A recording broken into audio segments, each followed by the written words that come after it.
4 ล้านกีบพี่น้องเนาะเพิ่มเติมอีกเนาะมาสมทบซื้อที่ดินที่ดอนให้กับน้องเมย์กับน้องตุ้นกันต่อไปพี่น้องเลยเนาะโดยตอนนี้ก็ทางบุญมีอยู่4 ล้านรวมๆแล้วก็ได้แล้วคร่าวๆกับ15 ล้านพี่น้องเนาะ15 ล้านกีบเนาะก็เรือโบราณสำหรับเยอะซื้อที่ซื้อทางวันนี้เนาะโดยเอามีแต่ให้อีหลาก็ขอบใจทั้งผู้ใหญ่ใจดีคนนี้เด้อโดยขอบใจทางผู้ใหญ่ใจดีทางใจดีทางละบ่าวให้โชคดีมีแฮงให้ร่ำให้รวยให้สุขภาพแข็งแรงไปสิ่งใดมีแต่โชคดีให้อายุยำยืน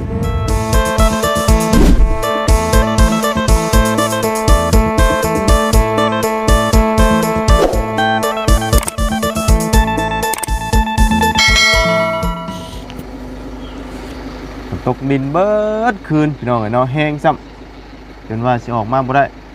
อันนี้ถือว่าห้วยบางๆแนวลงแน่แล้วหน่อยนึงพี่น้องเนาะมื้อคืนนี่ก็แบบตกบ่มีระยะอันนี้เลยพี่น้องเสียงหลังคานี่ป้าดังขนาดนอนเมื่อคืนนี่จนว่า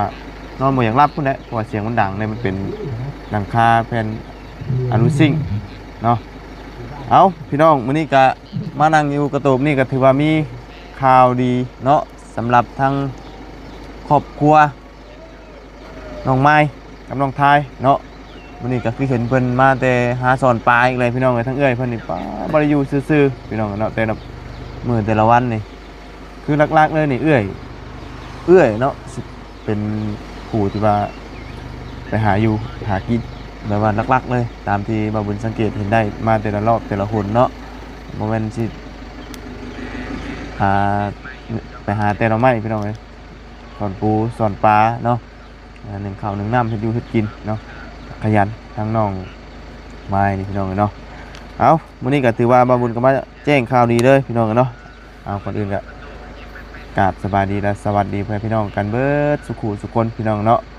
พ่อกันตอนฝนตกดินพี่น้องเลยบรรยากาศแบบนี้ก็มีแต่อยากได้ผ้ากระมอนนะพี่น้องเลยเนาะ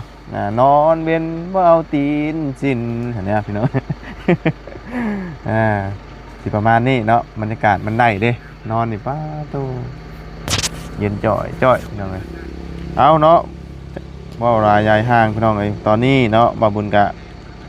ได้งบมาเพิ่มเติมพี่น้องเลยเนาะสำหรับทั้งครอบครัวน้องไม้กับน้องทายเนาะเรื่องเงินซื้อที่ซื้อทางพี่น้องเลยเนาะได้มาเพิ่มอีกพี่น้องเนาะงบในตอนนั้นก็มีอยู่ทั้งหมดเนาะรวมๆแล้วก็อยู่ที่11 ล้านนี่แหละเนาะตามที่ให้อาจารย์ลาวเพิ่นไล่เบิ่งเพราะว่าเงินมันอยู่18,000น้อยๆเนาะ18,000น้อยๆพี่น้องเอ้ยยังบ่พอเนาะทีนี้ทางบ่บุญก็มีงบมาเพิ่มอีกเนาะพอดีทั้งเอื้อยจะดีเพิ่นฝากมาเมื่อคืนนี่เนาะทางเอื้อยสิงห์ปทุมวงศ์เนาะได้ฝากมาจำนวน4 ล้านกีบพี่น้องเนาะเพิ่มเติมอีกเนาะมาสมทบซื้อที่ดินที่ดอนให้กับน้องเมย์กับน้องทายเนาะเอาพี่น้องเลยกะรุ่นกันต่อไปใกล้แล้วพี่น้องเลยอีกบ่ดนบ่นานเนาะสิได้มีที่ดินที่ทางให้กับน้องๆเพื่อนพี่น้องเลยเนาะเอาตอนนี้ก็ถือว่างบนี่มีอยู่15 ล้านเนาะรวมๆเลยเนาะ15 ล้านพี่น้องเลยตัวนั้น11เด้เนาะอะไรใช่11ตัวนี้4เป็น15 ล้านแล้วพี่น้องเลยเนาะป้าสาวพี่น้องจังไรก็เดียวไปหาทั้งน้องคนก่อนเป็นจังไรเมื่อนี้ไปหาปูหาปลาได้ลายบ่เห็นเมื่อกี้นี่ก็ฝนตกนะพี่น้องเลยแต่ว่าตกแต่เช้าแต่คืนนี่พุ่นแหละแต่ว่าน้องคนนี้ก็ยังไปหาสอนปูสอนปลาแบบบ่ได้อยู่บ่ได้เศร้านะพี่น้องเลยเนาะยอมรับเลยฝนจิตตออกกระตุ้นพี่น้องฝนจิตตกแดดสิออกแต่บ่อยู่บ่เศร้าเนาะไปอย่างเดียวทั้งเอื้อยคนนี้ขยันแห้งเนาะไปสาวพี่น้องเดี๋ยวจังไรขอไปหาทั้งน้องคนก่อนเนาะแจ้งข่าวดีให้เพิ่นได้รับรู้ก่อนเนาะว่ายอดเงินมีจำนวนเท่านั้นเท่านี้พี่น้องเลยเนาะไปฝนตกช่ำพี่น้องเลย ตกบดมือแล้วมื้อนี้ก็ได้ยังบ่หยุดง่ายดอกพี่น้องเอ้ยไปเนาะเฮ็ดอยู่เฮ็ดกินยังปูปลาแล้วจักมื้อนี้ก็ได้พี่น้องเอ้ยชวนหลายกินแต่หน่อไม้นะพี่น้องเอ้ยเนาะไปพี่น้องเอ้ยโอ้ฝนตกฝนดินนี่เนาะน้ำไหลเข้าตารางแล้วเบิดได้บ่นี่โอ้คอนกลุ่มต้มอย่างนี้เนาะโอ้ฮึบแสบหูแสบตาอยู่แล้วทางยังนี่คูยังนี่นะ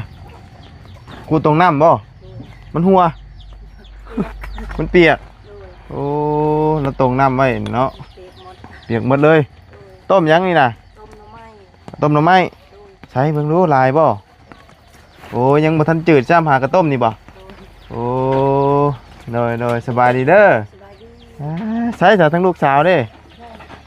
อาบน้ำบ่โอ้อาบน้ำทั้งนี้อันว่าต้มหน่อไม้พี่น้องเอ้ยคอนจำเนาะเฮือนซานเราก็เปียกเลยเปียกเบิดนี่ไหลเข้าตรุ่มตรางแล้วเนาะฝนมันตกพี่น้องเอ้ยตกบดคืนเนาะยามฝนตกฝนดินก็นี่แหละพี่น้องยากแน่คอนจำโอ้ไหวพี่น้องคอนแห้งมาเนาะอาบน้ำแล้วที่ละโอ้คอนจำเนาะเขาไปอยู่ในเฮือนคอนได้นี่สบายดีละสบายดีโอ้ยได้บ่ปลานะบ่ได้ปลาฮะบ่ได้ย่ำมื้อนี้มันบ่มีปลาบ่โอ้เจ้าไปกับไผล่ะไปกับโมจะคนไปนะสองคนไปไกลแต่บ่มื้อนี้นะไกลไปตั้งแต่เช้าๆพูแต่ฝนตกแข่งไปเลยบ่ไปหาหน่อไม้ให้หน่อไม้ก็เอาหน่อไม้โอ้อันนี้น่ะหน่อไม้เจ้าหามานี่บ่นี่นะแม่เฮาอีกโดยได้หน่อไม้มาพร้อมแต่ปลาบ่ได้เลยบ่บ่ได้จักโตบ่ได้ฮะบ่ได้ต้มหน่อไม้ให้ระบาวกินโดยเนาะปลานี่บ่ได้เนาะมื้อนี้เนาะบ่มานนะมื้อนี้บ่มื้อนี้บ่มานมื้อนี้พี่น้องเอ้ยปกตินี่บ่ได้กินเนาะมื้อนี้บ่ได้กินช่ำมื้อนี้บ่ได้ต้มหน่อไม้คอนกลุ่มอยู่หน่อไม้ไล่บ่หน่อไม้ไล่มันเปียกเพิ่นครัวมันเปียกเนาะไหลเข้ามันตกคือมันคืนนี่เฮ็ดได้นี่น่ะมันเปียกนี่ยืนอยู่น้องก็ยืนมันเปียกเด้หมดเหือนอันนี้ตรงน้ำไว้บ่นั่นน่ะเต็มแล้วบ่เต็มแล้วหมดแม่เคยถอกแล้วเราถอกแล้วเพราะว่าฝนมันหัวบ่งั้นเด้ไหลเปียกเบิดเลยเนาะอยู่พออยู่นั่นน่ะเปียกหมดอยู่บนพ่อนอนมองจะนอนก็เปียกบ่น่ะมันเปียกบ่ได้นอนทั้งคืนเปียกนี่มันบ่ได้นอนเลยเพราะว่าฝนมันตกเมื่อคืนเนาะคำว่ามันล่มแห่งกระเตกเนาะอันนี้ดีทอมันบ่ล่มเนาะมันถือว่าธรรมดาอยู่แล้วนี่มันควันได้ล่ะอยู่พี่ใช้พี่น้องไปอยู่บนมันบ่ควันกันจักจะไปลบอยู่ใส่บาทเลยมีบ่ลบบ่เฮาได้บ่ห้ามนั่นโอ้มาแต่ช้อนใช้มาเบิ่งดูของเจ้าน่ะได้ยี่บ่ได้บ่ได้ปลาบ่นี่เท่าไรฮะใช่โอ้ได้ปลาคอปลาช้อนเอาบ่นี่น่ะหรือว่าปลาอันบืนช้อนเอาโอ้ได้ปลาคอตัวใหญ่เติบไปเด้อเท่าไรอีกตัวล่ะไปหาสอนปลาเนาะโดยปลามันบืนอย่างแน่นแล้วช่วงนี้พี่น้องเลยหาอยู่หากินเนาะโดยเอาเมื่อปนนะหำเด้อน้องของน้องน้ำพี่น้องเลยเนาะจักหาอยู่หากินนะพี่น้องเลยเลยเอาเนาะให้อันนั้นทั้งพอจะไปใช้จ้ะเราบ่อยู่พอเขาอยู่เฮือนมื้อนี้ฝนตกบ่ได้ไปใช่ไหมมื้อเนาะโดยฝนตกแรงบ่ได้ไปไสมื้อนี้นี่บ่ได้ไปไสทางแม่ก็บ่ได้ไปเนาะโดย ไปบ่ได้เฮ็ดเด้ฝนตก มันยากเนาะล่ะเนาะ โดย อืม ยากเฮ็ด โดยยากเฮ็ดอีหยังกันเนาะ โดย ฟ้าลมฝนตกตกก็ตกดีๆได้ฝน โด ก็ได้ ย ตกบดมือบดคืนเลยนับมือแล้วบัดนี้เนาะ โดย เพราะว่ามันจีเข้าฤดู มัน ฝ พอน ค่อยเด้ เต็มที่เลยเฮ้ยมาใช่ได้เฮ้ยสบายดีสบายดีเนาะบ่ได้ไปใช้มื้อนี้ บ่แล้วฝนตก เนาะ หากระแตดึกๆคืนๆนี่มันก็11 โมงนี่ ได้บ่กระเตนะฮะ บ่มี บ่ได้บ่ ดอก อ๋อมันเบิดแล้วเนาะมันก็อยากหายากแล้วพวกสัตว์ป่านี่อ่า แต่ นี่ ก็หาก็มือว่านก็พยายามก็บ่ได้ อืมโดย หาแต่อยากเสียหญ้าแน่บ่ฝนตกเขาพอแล้ว หญ้าให้เห็นบ่ โดย อ๋อมันหมดไป ไป มัน บ่ ก็ ได้ มันเห็ดยากเนาะมันฝนตกฝนดินหมดเหยียบอันน่ะกี่ตมนี่ติดเกิบป้าตัวอ่า ก็แล้วมันไปฮอดลูกเตเฮือนก็บ่ได้แล้วเนาะ ฝนตกมาก็ย่องฮอดให้กันกำลังเย็นยังหนาวแล้วฮอดให้ก็บ่เฮ็ดบ่เชียร์หญ้าแล้ว โดยอืมเนี่ยแต่เช้านี่ตื่นมาฝนตกแห้งมันตกแต่คืนนี่เด้ โดย ตอนนี้ก็ยังบ่หยุดอยู่ยังปล่อยๆอยู่นี่ โอ้ย พี่น้อง เรื่องกาเฮือนชาติกาคืนนี่กาบู๊ดนอนกาลำบากนะ อ่า 4-5 คนไปนอน ไปนอนไปหมุนบอลเดียวบ่ โดยทางนั่งไม้กาพุ่นนี่อยู่นอนอยู่เฮือนปลา เอ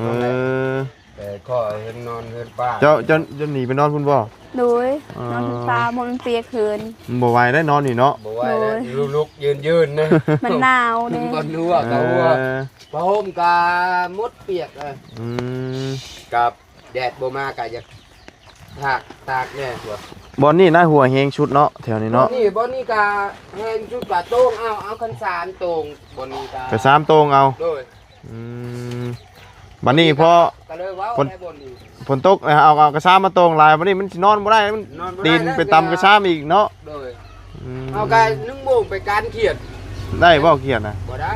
มันบ่ แต่ว่าเสียงอึ้งเสียงเขียดกระตันนั่นก็นี่อ้วดอยู่เนาะ เขียดกะ อ๋อ ได้แต่พวกกินน่ากินแต่ โด เช้าย เออกินข้าวกินน้ำหรือว่าไปกันวันเช้านี่นะ ยัง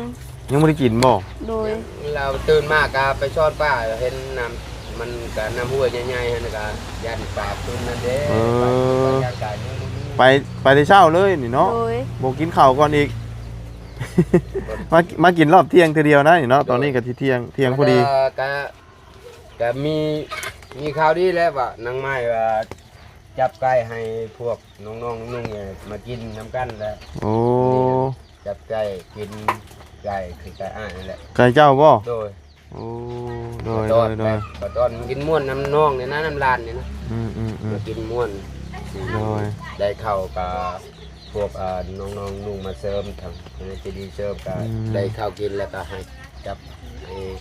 น้องกินนั่นแหละ โดย กันเอาไปก็เขาบอกแล้วลูกว่าจับให้บ่าวกินนี่เด้อลูกอยู่ใกล้ อืม ๆเอาก็ ต้มเรียบร้อยเลยเดี๋ยวนี้ แล้วน้อยไปต้ม โอ้ ขวดละน้อยทางกับน้องท่าย กำลังต้มไก่ให้กินพี่น้องเลยเนาะไก่ผู้อกคำโบมี่กับโบเป็นหยังอ้ายเนาะ บ่นี่ก็มีน้ำอกน้ำใจค่ะคือว่าได้ข้าวได้น้ำกินแล้วก็จะกินมื้อน้ำกันนะบ่มีปัญหายังมีน้ำจิตน้ำใจก็อยากให้กินบ่แม่นคือน้องๆนุ่งๆอยากไปซอกหากินบ่แม่นแต่ว่ามีน้ำใจอยากให้แน่ว่า อืม กินม้วนกินล่ะบ่พออิ่มดอกกินมื้อนี้อิ่มมื้ออื่นบ่ได้ดอก น้อย กินม้วนคือลูกๆหลานๆนั่นแหละ หนาวพี่น้องเลยเนาะ โดย นอนห้องไปอยากตื่นเนาะ โดย บ่ได้อยากตื่นได้นอนนี่มีแต่อยากหาผ้าห่มอย่างเดียวตอนนี้ เจ้าเฮาก็ตื่นมาก็เห็นรถอาจารย์ลาวมาหั่นแหละว่าเขาสิมาบ่อีกบ้านยังตื่นมาแล้วก็อยู่โน่น นอนกับนอนบ่เป็นอิ่มได้นี่เนาะ โดย ฝนหัวนี่ลุกแล้วลุกอีกแล้วเนาะทำลมมานี่ป้าโตมันสิต่ำๆอย่างนี้มันบ่มีลมเนาะ โดย ถือว่าธรรมดาอยู่ลมบ่ค่อยมีเลยละวานเมื่อคืนนี่กับตอนนี้ก็บ่มีลมเลยแล้วก็ฟ้าก็บ่ห้องบ่ดังน้ำเนาะ โดย อืม จิ อยู่ จิ กับ อีหลาสิถ่ากินยังจะละต้มหน่อ มี ไม้ อาหาร นี่ กิน ต้มหน่อไม้นี่ ยังบ่จืดนี่ โอ้คุณได้เนาะอันต้มไก่ชุบคุณได้เนาะเพราะว่าเพิ่นกำลังต้มเนาะ โดย อืมเพราะว่าเพิ่นกำลังไปต้มอ้ายเพิ่นเอาไก่ให้ทั้งน้องนาน้อยไปเฮ็ดเทือนน้องนาน้อยเนาะเพื่อให้สู่ทั้งทีมงานกินเพิ่นว่ามากับบ่ได้ฮู้เนาะพอดีแหละถ้ากินต้มไก่เนาะ โดย ปลาบ่ได้โอ้ย บ่ได้ เออ น้ำมันใหญ่ยังบ่ได้ปลา น้ำมันหลายบ่ โดย โอ้จะลงไปสอนรถบ่นี่น่ะ โดย สอนตอนน้ำมันไหลเห็นบ่ โดย อืม สอนไปกับ2คนอันหนึงเราบ่ได้ปลา บ่ โด อื ย มไปชูมือเลยหาปูหาปลานี่เนาะมีแต่หาปลาแล้วกัน เบิ่งนอนบนเปียกสิไปหาปลาคือเสาร์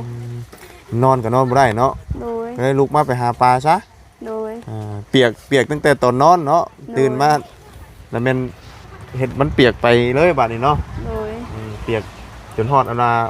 นองนะเพราะว่าตากฝนไปเลยเด้ โดยซื้อผ้าหมดเปียกไปหาปลา โดยเมื่อกี้อยู่เฮือนก็บ่มี จากในเฮือนดีๆได้เนาะ โดยอยากได้เฮือนคือพอตู อืม แต่บ่มีเงิน ทำได้จำประตูนี่โอเคเนาะ โดย พอดีงามเอาเนาะตั้งเบิ่งตั้งไปเรื่อยๆเนาะ โดย ตอนนี้เรื่องที่เรื่องทางกะกำลังพากันรวบเงินอยู่รวบรวมเงินอยู่ยังบ่ทันได้ซื้อเนาะเงินบ่ทันเพียงพอพี่น้องเอ้ยเนาะเอามื้อนี้ก็ถือว่าเรื่องที่เรื่องทางระบ่าวก็มีงบเข้ามาเพิ่มเติมเด้อ โดย มีผู้ใหญ่ใจดีเพิ่นฝากเงินมาเพิ่มอีกเพื่อจะได้ซื้อที่ซื้อทางให้เจ้าเนาะ โดย สิได้มีดินมีดอนเนาะบางเทื่อมีงบเข้ามาเรื่อยๆก็สิได้เฮ็ดเชานจากผมมีก็ฟังไปเรื่อยๆเนาะ โดย ตอนนี้เอาเรื่องดินก่อนเนาะเรื่องดินเรื่องดอนที่จะไปเบิ่งนั่นอันไปเบิ่งกันนะพี่น้องเนาะวันนี้ก็ทางหมู่บุญมีอยู่งบมาเพิ่มอีก4 ล้านกีบเนาะ โดย ทางเอื้อยที่เพิ่นเคยซื้อเขาวให้เจ้าตอนนั้นแหละเนาะเลยสิงห์ปทุมวงศ์เนาะเลยฝากเงินมาให้บ่าวบุญสมทบกับทีมงานเนาะ โดย มีมุกในใจบ่ล่ะ ดีใจแฮง มีอะไรงบเข้ามาเพิ่มแล้วเนาะ โดยมีเขากินดีใจแฮง โดยหลักๆเลยก็ได้มีเขาอยู่เขากินก็ยังดีใจแล้วเนาะ โดย เพราะว่าแต่ก่อนก็ต้องอดเนาะล่ะเนาะ โดยมือก็กินมือก็อดบ่มีเขากินแต่เอาไม้ ถือว่าช่วงนี้ถือว่าบ่ได้อดปานใดแล้วเนาะ โดยขอบใจทั้งพวกระบาวที่เฮาให้พวกน้องกินเขา โดยแต่ก่อนนี่อดแน่บ่อดแน่เนาะเพราะมันหาบ่ทันเนาะ โดย เพราะเขานี่มันหลักๆเลยมีแต่แบบบ่ได้มีสอบใหญ่จักเทื่อแม่นบ่ล่ะ โดยมีไปสอบน้อยๆเลย จะสอบน้อยๆเนาะ โดยตอนนั้นจะซื้อกะโล โดยเบิดอันนั้นก็หาใหม่อีกสิเนาะ โดย มันบัดหาบ่ทันเนาะคนเฮาบัดหลายเนาะ โดย ฝนตกฝนดินพี่น้องไปใส่ก็ยากแล้วมื้อนี้โอ้ยเนาะเอาเนาะเอาจังเนาะมีแต่พุ่นแหละพี่น้องเอ้ยเดี๋ยวอันนั้นเดี๋ยวจังไปเบิ่งที่เบิ่งทางอีกเทื่อนึงเนาะเพราะว่าน่าจะมีมาอีกเพิ่มเติมอีกรุ่นกันอีกต่อไปพี่น้องเอ้ยเนาะ โดย ตอนนี้ก็ทางบุญมีอยู่4 ล้านรวมๆแล้วก็ได้แล้วคร่าวๆกับ15 ล้านพี่น้องเนาะ15 ล้านกีบเนาะก็เรือบ่หลายสำหรับเรือซื้อที่ซื้อทางบัดนี้เนาะ โดย เอามีแต่ให้อีหลาขอบคุณขอบใจทางผู้ใหญ่ใจดีเพิ่นเด้อ โดยขอบใจทางผู้ใหญ่ใจดีทางเอื้อใจดีทางละบ่าวให้สุขดีมีแฮงให้ร่ำให้รวยให้สุขภาพแข็งแรงไปสิ่งใดมีแต่โชคดีให้ยุยำยืนเด้อให้นอนได้เงินตื่นได้เงินแสนเงินล้านขอบใจทางผู้ใหญ่ใจดีทางเอื้อใจดีทางละบ่าวอุ่นมือปลาขอบใจดีเด้อ โอ้ยเนาะเอาสู้ๆเด้อหล่ะเด้อ โดย เนาะหาอยู่หากินพี่น้องเอ้ยลำบากลำบนเด้อทั้งน้องเพิ่นก็ได้สู้วันนี้ตื่นมาเป็นไปโลดตกดินก็บ่ได้อยู่ ผู้เดียวก็ไปเนาะบ่ย่านบ่ไปผู้เดียวน้ำนี่หยัง มันย่านอยากกินปลาบ่มีอาหารกินไปซ้อน โอ้ย่านหยังแต่ว่าจะกินปลา โดยเขาเคยไปตลอดคนเดียว ระวังหน่อยเด้อไปน้ำ โดย น้ำ ตอนเขา ทำไม บ่มีเขาไปหาหน่อไม้ไปคนเดียวบ่มีเขากินเขาเคยแล้วมันบ่ย่าน ก็เคยก็เฮาต้องระมัดระวังแน่ช่วงนี้นะน้ำมันหลายบางเทื่อเฮามืนน่ะตกน้ำบ่มีไฟเย็นเด้ โด เนาะ ย เขาก็ระวังไว้ก่อนเนาะทางนั้นก็ต้มหน่อไม้คุ้มหม้อหน่อไม้อยู่พี่น้องเลยเนาะ โดย เอาถือว่ามาแจ้งงบข่าวดีเพิ่มเติมกับน้องเพิ่นก่อนพี่น้องมื้อนี้เนาะเบิ่งเรือนชานแล้วก็อยู่บ่ได้ฝนตกฝนดินนี่ เปียกเบิดเนาะ โดย ไปนอนพุ่นเลยเจ้าก็มานอนหลังนี้บ่ โดยนอนอยู่เพื่อนปลาเขาเอง โอ้นอนกับไผหลังนี้ นอนกับน้องย้อย อืมเพราะว่าอยู่นี่มันบ่ได้แล้วเนาะมันเปียกแฮงเนาะ โดย ลงไปนอนอยู่พุ่นตอนจึก โดย เลิกแต่บ่ โดย อ๋อ เขายืนนี่มันโบให้มันหนาวไปนอนเพื่อนปลา มันหนาวว่าคิดว่ามันสิเศร้าง่าย โดย เออ มันหนาวก็เป็นไข่อีก เลยบ่ไหวเนาะ โดย นี่ก็พอดีงี้ใช่หรอพี่น้องเลยพอได้เปียกมันเลยเนาะดูผมต้นมะม่วงนี่พี่น้องเลย มันเศร้าแล้วแต่ว่ามันพอดีงี้พอดีจำแมงขี้ตาควายนะ โดย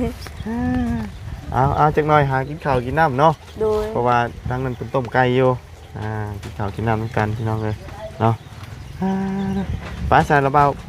ไปก่อนเด้อจันเด้อ โดยขับใจเด้อทางคุณยายเจดีทางละลาทางเอื้อเจดีขับใจดีเด้อ เนาะสู้ๆได้ล่ะเด้อ โดย เลยเนาะไปนั่งพิงไฟพุ่นน่ะบัดนี้เนาะ นี่ นั่งเฝ้าหม้อต้มหน่อไม้ไปจ้ะพี่น้องเนาะมีแต่ไปก่อนบัดนี้พี่น้องเอ้ยฝนตกใส่หัวย่อยแสะละบัดนี้เนาะไปจ้ะพี่น้องเนาะมีแต่มื้อหน้ามื้อใดจังว่ากันไหมเนาะการเบิ่งทีบางครั้งอีกครั้งหนึงเนาะมื้อนั้นเห็นทางเจ้าของทีเพิ่นมาฝังรักแดนไว้ได้พี่น้องเนาะเตรียมพร้อมบ่ดูว่าจังใดพี่น้องมาเบิ่งเขตดินแดนเนาะ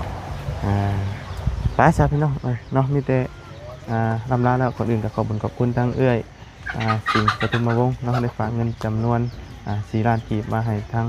บางบุญเนาะไว้ร่วมสมทบซื้อดินซื้อ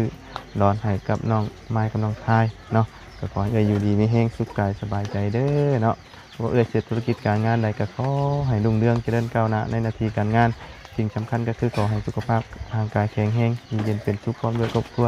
เด้อเอื้อยเด้อเนาะไปสำหรับวันนี้ไปแล้วพี่น้อง คนตกใจอันนี้แหละเดี๋ยวไม่เปียกไม่ตายอีกพี่น้องเนาะไปสบายดีแล้วสวัสดีเพื่อนพี่น้องกันเบิดทุกคนไปพี่น้องเลยไปคอนบรรยากาศคืออยู่เทียงให้เทียงหน้านี่พี่น้องเลยเพราะว่าฝนมันตกดินเนาะตกดินอย่างนี้พี่น้องเลยโอ้ไปแล้วพี่น้องสบายดี